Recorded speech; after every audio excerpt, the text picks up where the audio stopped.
Selamat siang jemaat yang dikasihi Tuhan. Mari kita bersatu di dalam doa. Ya Tuhan, kami datang di hadapan-Mu pada siang hari ini ya Tuhan. Kami telah menaikkan puji-pujian kami dan tiba saatnya ya Tuhan kami akan merenungkan kebenaran firman Tuhan pada siang hari ini. Tuhan, persiapkan hati kami untuk siap ditabur kebenaran firman Tuhan pada siang hari ini. Dan ketika kami pulang, kami boleh menjadi pelaku-pelaku firman dalam kehidupan kami. Pakai hamba-Mu yang terbatas ini ya Tuhan, untuk menyampaikan kebenaran firman yang Tuhan titipkan. Terima kasih Tuhan, kami berdoa hanya di dalam nama Tuhan Yesus. Amin. Jemaat yang dikasihi Tuhan, kita bersyukur Tuhan masih memberikan kita kesempatan untuk boleh sama-sama merenungkan firman Tuhan pada siang hari ini. Saat ini saya mengajak setiap kita untuk membuka Injil Lukas. Injil Lukas pasal yang ke-8, ayat yang ke-16 sampai yang ke-18. Injil Lukas pasal yang ke-8, ayatnya yang ke-16 sampai yang ke-18. Jika sudah menemukannya, saya akan membacakan bagi Bapak Ibu sekalian. Perumpamaan tentang pelita. Tidak ada orang yang menyalakan pelita lalu menutupinya dengan tempayan atau meletakkannya di bawah tempat tidur. Tetapi ia meletakkannya di atas kaki pelita supaya orang yang masuk dapat melihat cahayanya. Sebab tidak ada sesuatu yang tersembunyi yang tidak akan dinyatakan, dan tidak ada sesuatu yang rahasia yang tidak akan diketahui menjadi nyata.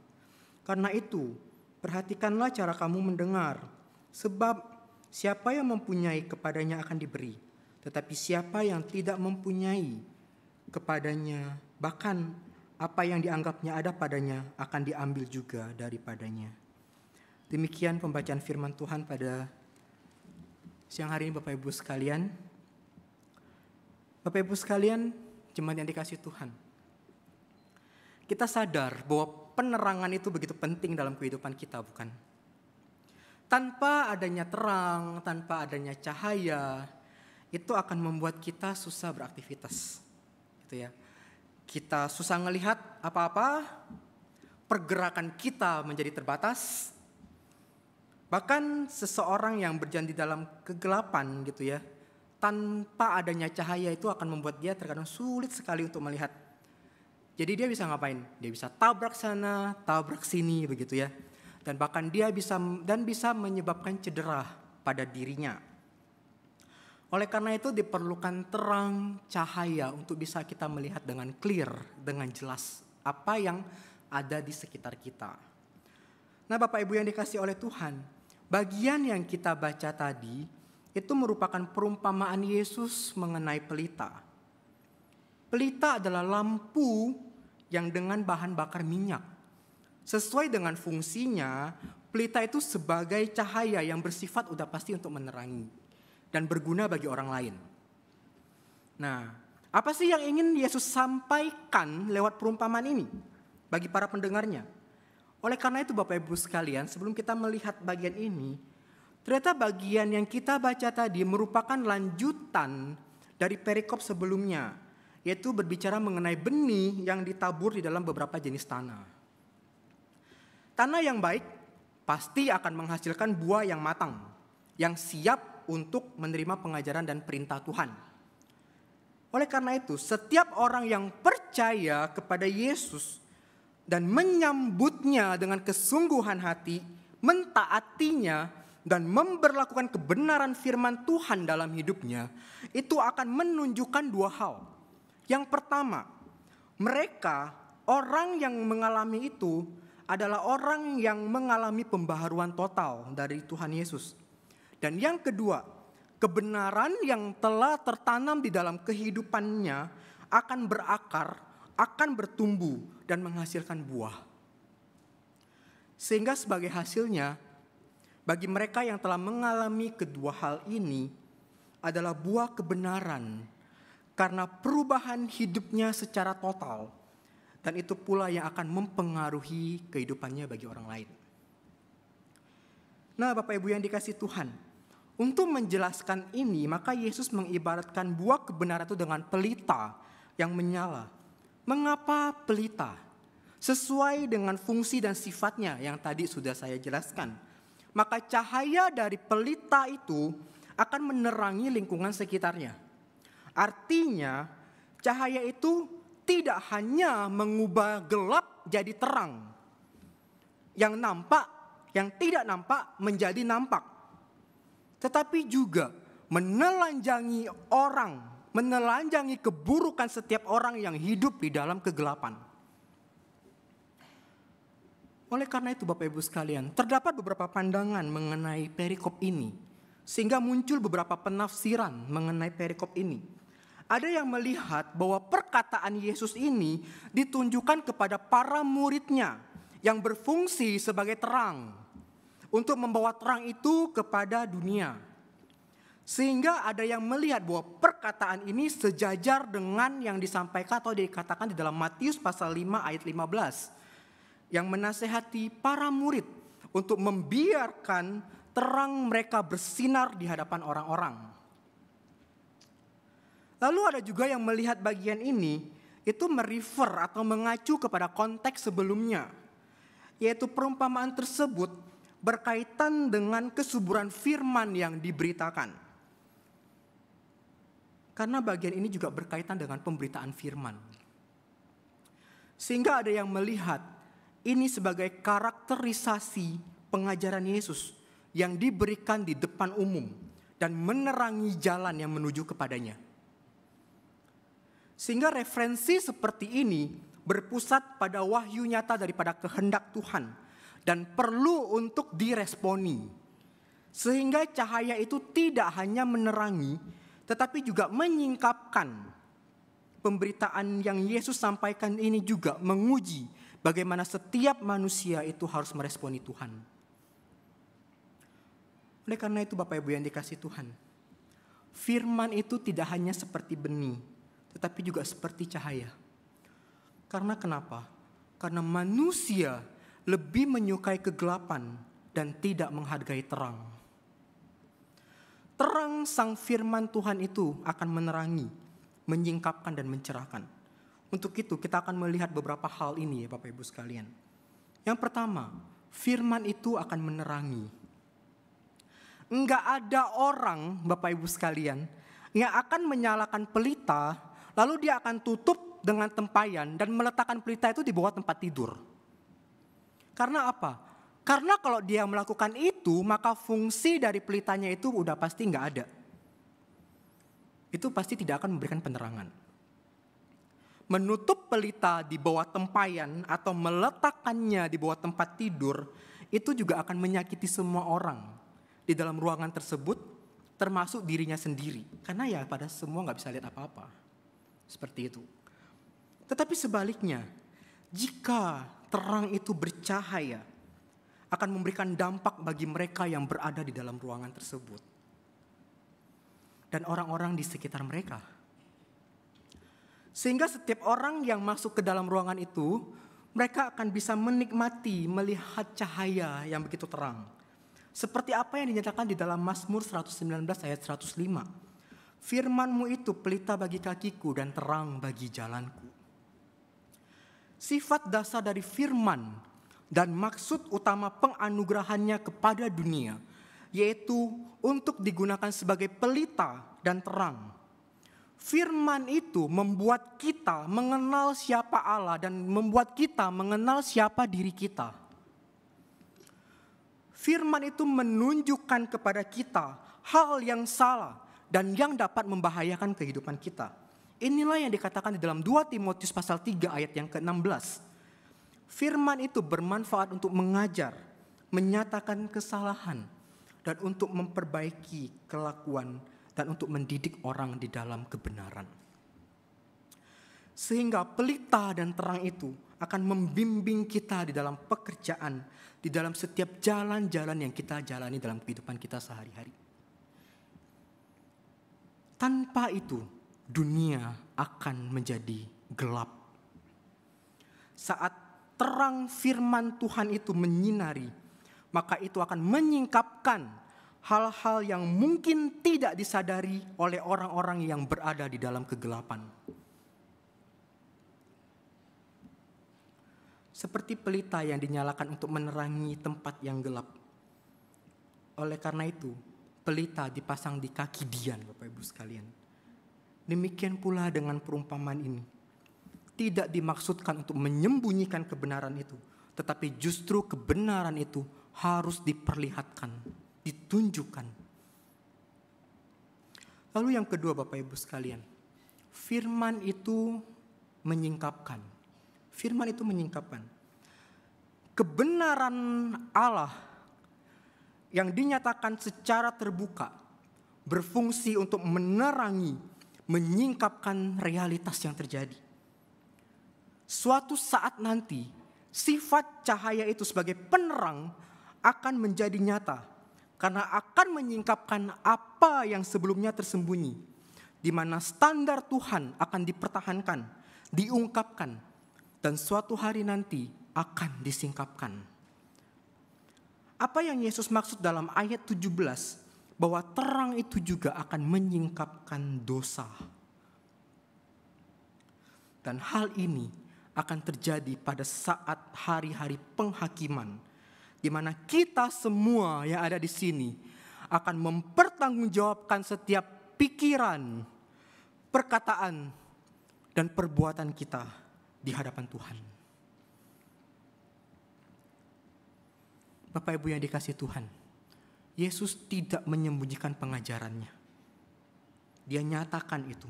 Tujuannya apa? Untuk mengungkapkan, untuk menyingkapkan kebenaran tentang perintah Tuhan yang selama ini tersembunyi. Kebenaran itu harus dinyatakan, dan itu menyatakan kesalahan. Bapak Ibu yang dikasihi Tuhan,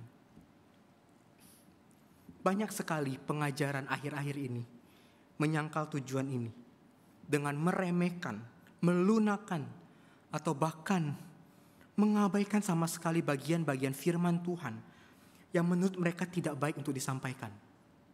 Seperti mengenai penghakiman, keadilan, penghukuman.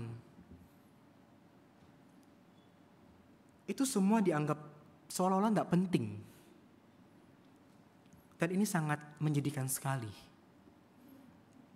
Padahal firman Tuhan itu mengoreksi setiap pandangan dunia ini yang salah, pandangan dunia yang keliru,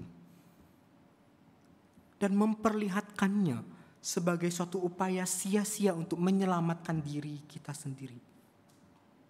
Kalau firman Tuhan itu menyingkapkannya kepada kita, maka oleh karena itu kita perlu untuk mempelajarinya dan mempertahankan kebenaran tersebut.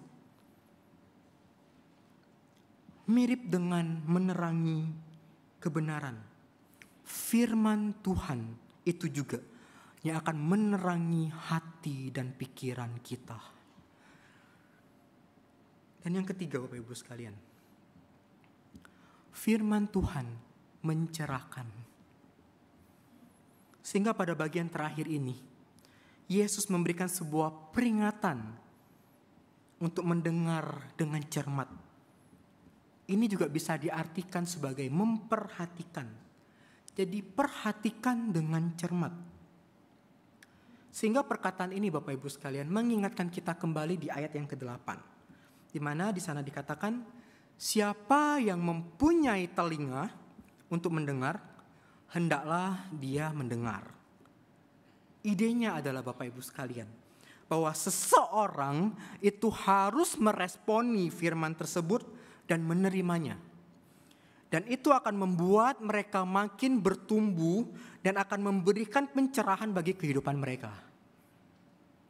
Sedangkan mereka yang tidak mau menerima firman itu akan mengalami kemiskinan rohani. Karena mereka tidak akan pernah mengalami pertumbuhan itu. Sehingga mengabaikan ajaran firman Tuhan berarti kita kehilangan sesuatu yang berharga, Bapak Ibu sekalian, yang menolong kita untuk bertumbuh secara rohani. Oleh karena itu Bapak Ibu sekalian, pendengar firman Tuhan yang baik akan mendapatkan pengetahuan, ilmu yang akan membuat dia terus rindu untuk terus belajar dan menerima semua itu dengan baik dalam kehidupannya. Dan bagi mereka yang mendengarkan Tuhan akan memberikan lebih banyak buah dan mereka akan menghasilkan buah yang jauh lebih banyak.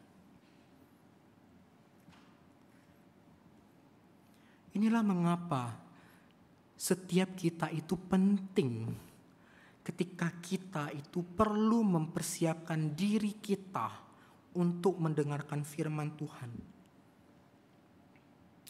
Kita harus mendambakan firman itu. Seperti bayi yang baru lahir menginginkan susu. Seperti dicatat dalam 1 Petrus. Oleh karena itu, kita harus berhati-hati. Kita harus belajar untuk mendengar dengan iman, rasa hormat, dan doa kepada Tuhan. Jemaat yang dikasihi Tuhan, kita telah melihat bagaimana fungsi firman itu di dalam kehidupan setiap orang percaya. Firman itulah yang akan menerangi kegelapan, menyingkapkan ajaran-ajaran yang palsu bagi kita, dan mencerahkan para pendengar yang memiliki hati yang teachable, hati yang betul-betul mau belajar kebenaran firman Tuhan. Sehingga melalui kebenaran firman Tuhan inilah yang akan menuntun engkau dan saya datang kepada sang terang itu.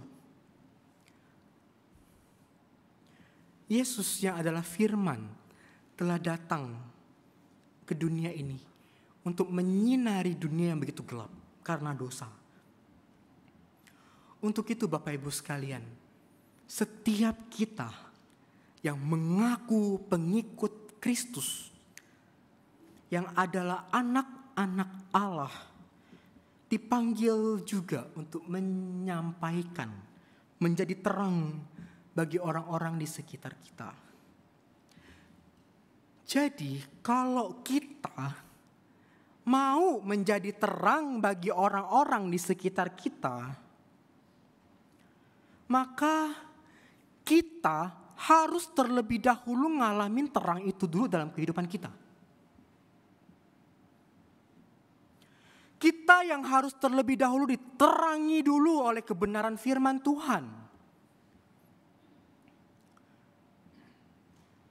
Bagaimana mungkin kita bisa menjadi terang kalau kita sendiri tidak pernah mengalami yang namanya terang itu?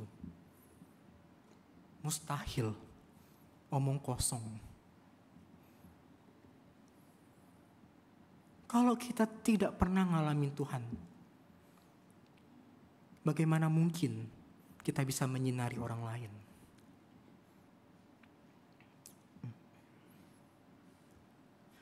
Bapak Ibu yang dikasihi Tuhan, suatu malam ada seorang buta.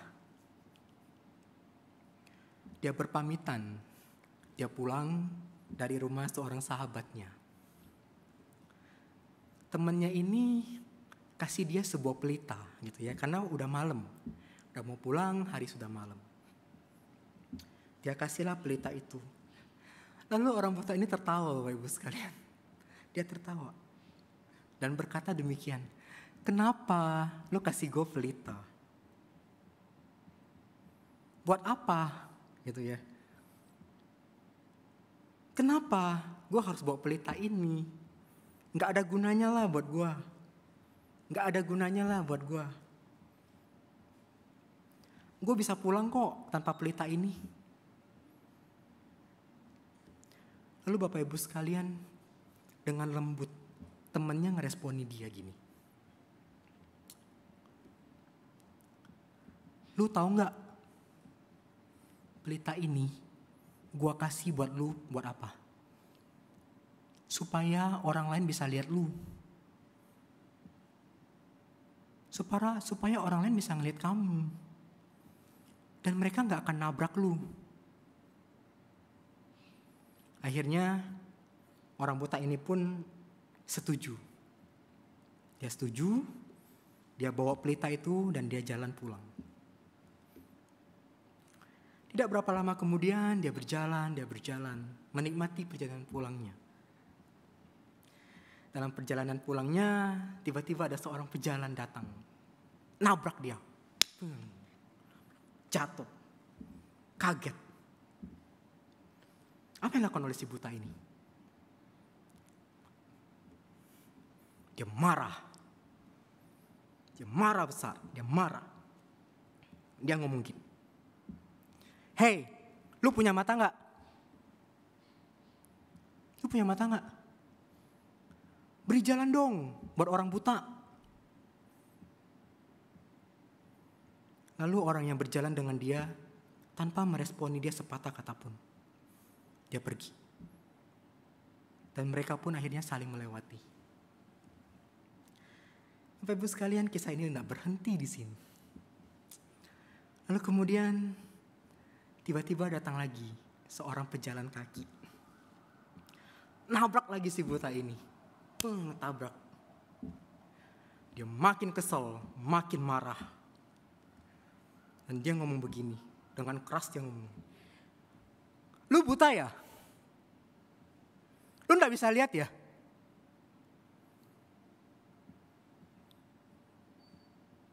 Aku bawa pelita ini supaya lu bisa lihat gua.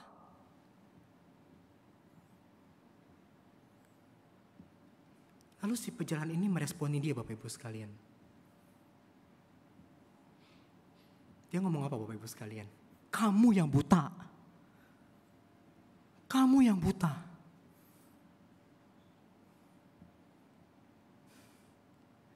Kamu gak sadar ya, pelitamu tuh padam.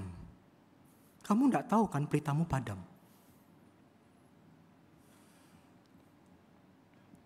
Akhirnya orang ini terdiam.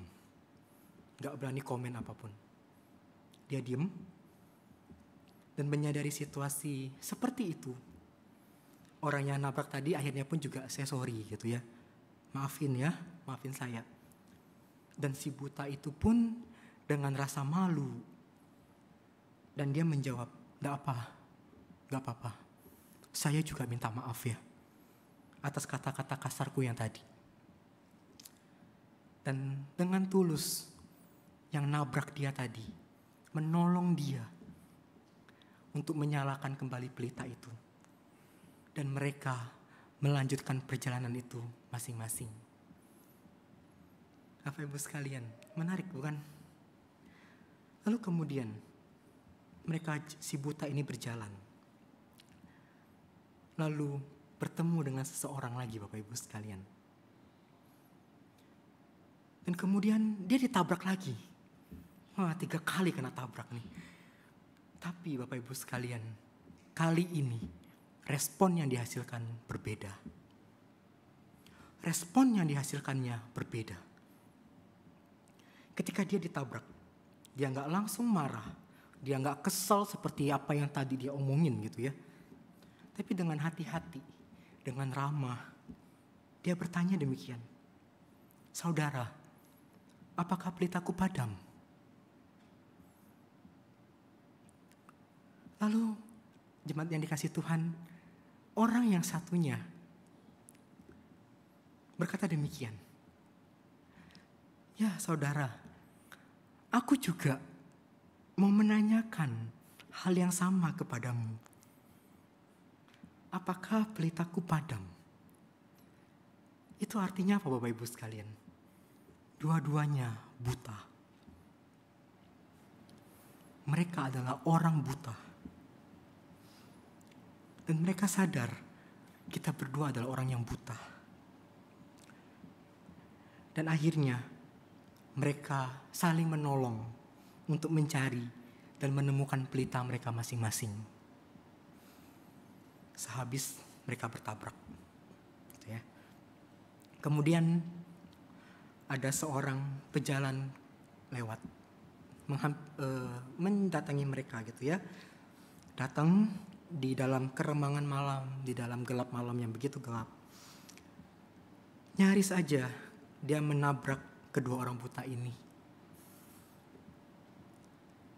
Ia pun lewat. Dia melewati mereka tanpa satu kata patah pun. Dia lewatin mereka. Dan tanpa dia sadar bahwa mereka ini adalah orang buta. Lalu timbul dari pemikiran dari orang ini. Dia berpikir demikian. Kayaknya, rasanya, aku kayaknya juga perlu ya untuk membawa pelita ini. Supaya aku juga bisa berjalan dengan baik. Karena ada terang.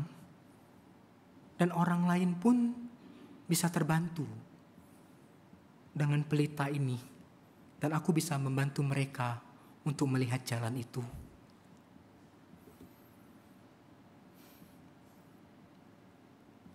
Bapak Ibu yang dikasihi Tuhan, setiap kita saat ini mungkin sedang jalan membawa pelita dalam kehidupan kita untuk menerangi jalan orang lain. Tetapi tanpa sadar, mungkin pelita kita padam, pelita kita mati. Dan tidak ada orang yang bisa melihat kita sebagai pengikut Kristus. Terkadang di dalam perjalanan rohani kita, Bapak Ibu sekalian, seperti kisah tadi, kita sadar, kita perlu sadar, kita perlu orang-orang yang menolong kita, orang-orang yang mengingatkan kita untuk kembali menyalakan pelita itu, menyalakan terang itu. Apakah kita punya orang-orang seperti itu? Orang-orang yang selalu hadir mensupport kita. Orang-orang yang selalu menolong kita ketika kita mungkin pelita kita padam. Dan menolong kita untuk menyalakannya. Sehingga kita bisa berjalan bersama sebagai satu komunitas. Sebagai satu anggota tubuh Kristus.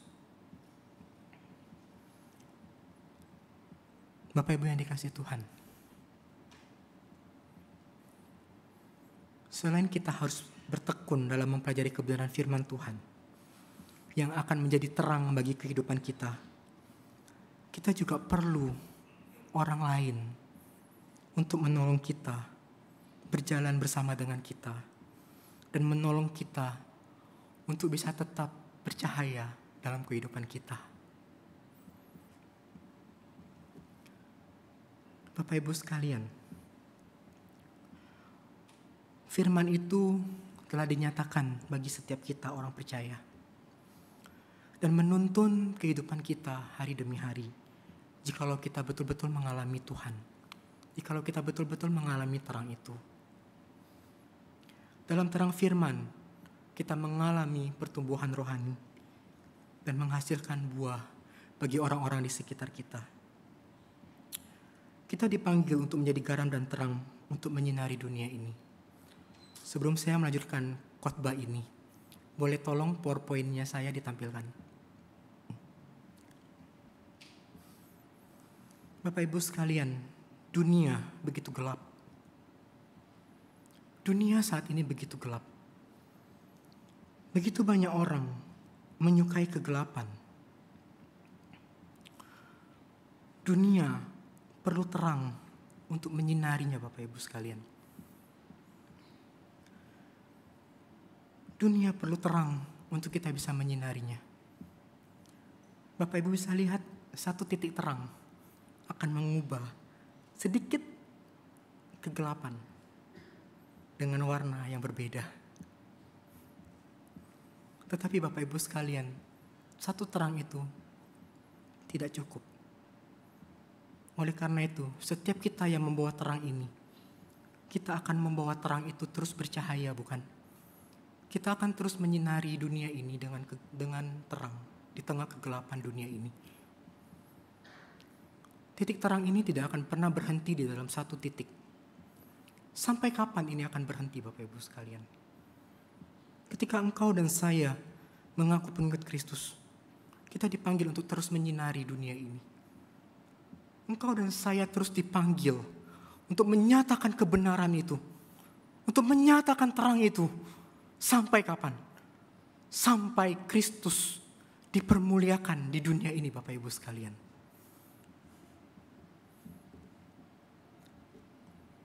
Inilah yang Tuhan mau dari kehidupan kita.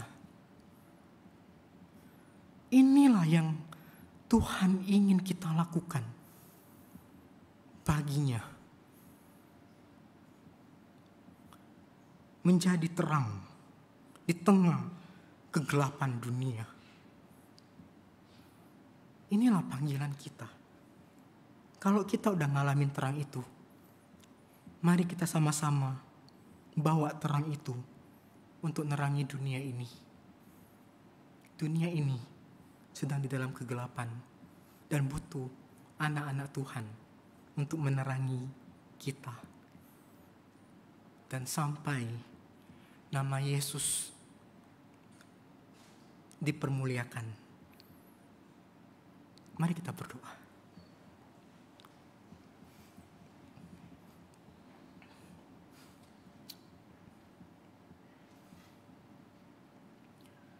Ya Tuhan, kami sadar sebagai anak-anak Tuhan, terkadang kami gagal. Kami tidak bisa menjadi terang yang menyinari dunia ini sesuai dengan panggilan yang Tuhan percayakan bagi kami. Kami gagal menerapi firman Tuhan dalam kehidupan kami. Tuhan, tolong kami ya Tuhan. Tolong setiap kami ya Tuhan, supaya kami bisa berjalan bersama dengan Tuhan. Memiliki kerinduan untuk menikmati hadirat Tuhan. Mengalami terang firman itu dalam kehidupan kami terlebih dahulu.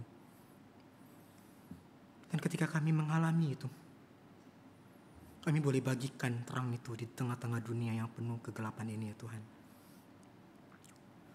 Tuhan, kami juga bersyukur jikalau Tuhan menempatkan orang-orang yang selalu mendukung kami, orang-orang yang selalu menolong kami untuk terus menyalakan pelita itu ketika kami mungkin sedang kelelahan, ketika kami sedang capek, ketika kami sedang meninggalkan Tuhan pada waktu itu. Tapi kehadiran mereka justru Tuhan pakai untuk menguatkan kami dan menolong kami untuk menyalakan pelita itu.